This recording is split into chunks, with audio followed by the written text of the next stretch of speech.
We are going to take our time, and by the grace of God, it says, now the serpent was more subtle than any beast of the field, which the Lord God has made. He wise, he too get sense, he too cunning. And I was reminding them what Paul Ahmed stand on this altar and said. He said, when God says the serpent will eat the dust, it is not this dust that you are seeing. It is plain on the mind of every believer. The Bible says, as a man thinketh in his heart, so every great thought of man comes from this place. Are you hearing me? And at one point in time I was praying, and God said, no man can be bigger and greater than his or her thought life. And then the same God said to me, your thought life is your real you.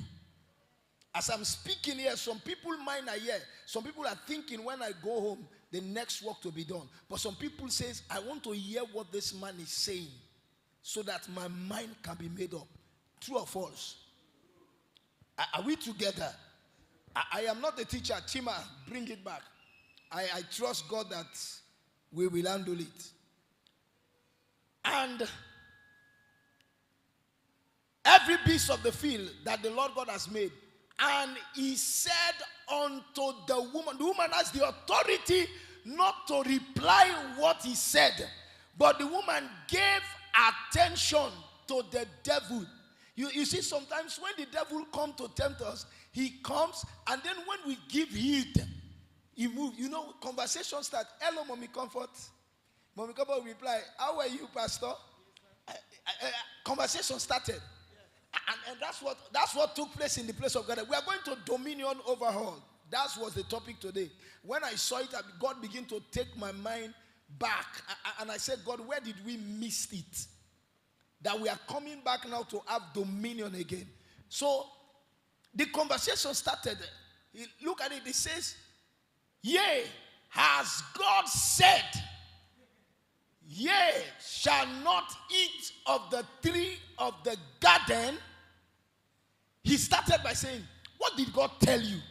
If the woman would have said, Satan, you serpent, get thee behind me, the serpent would have gone, because he put man over the serpent.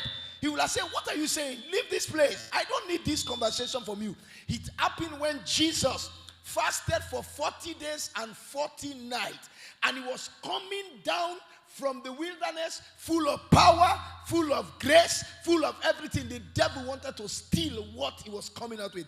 And then he looked at him and said, if you are the Son of God, I command you to turn this stone to bread. You know why? He knew the man was so hungry. And the smell of the bread will be like a sweet smelling savor. And he will decide to eat it. He said, I've captured this man. But Jesus said unto him, it is written.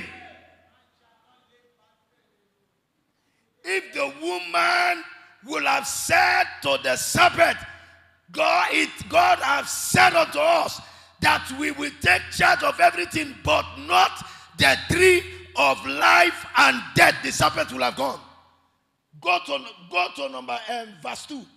He encouraged the serpent. Look at it. And the woman said, he was trying to reply what?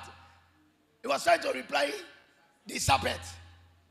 If you have ignored the serpent, we will not have been where we are. All authority, all dominion, all power was given to me when I was made in the image and likeness of him. I have dominion over that serpent. One thing our Father says, and I have studied it, anything you name, you have control over. True or false? If you have your dog in your house and you say,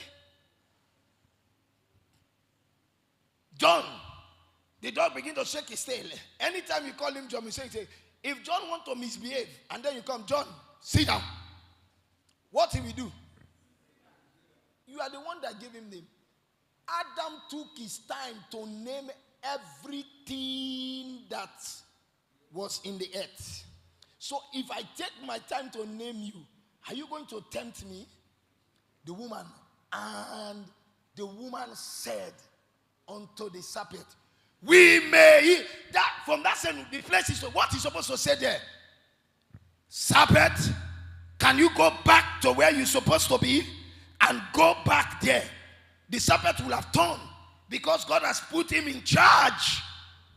But he opened the corridor for conversation. And he said, we may eat of the fruit of the tree of the garden. Verse number 3.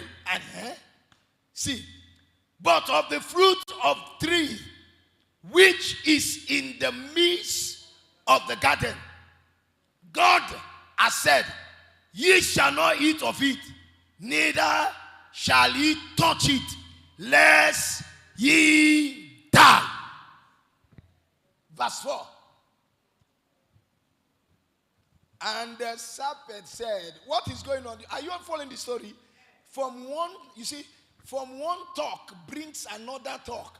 And as he's graduating, there is an aim that the serpent wants. He wants man to fall from glory to grass, from grace to grass. So he knew he was subtle than any beast of the field. He's a wise, cunning serpent.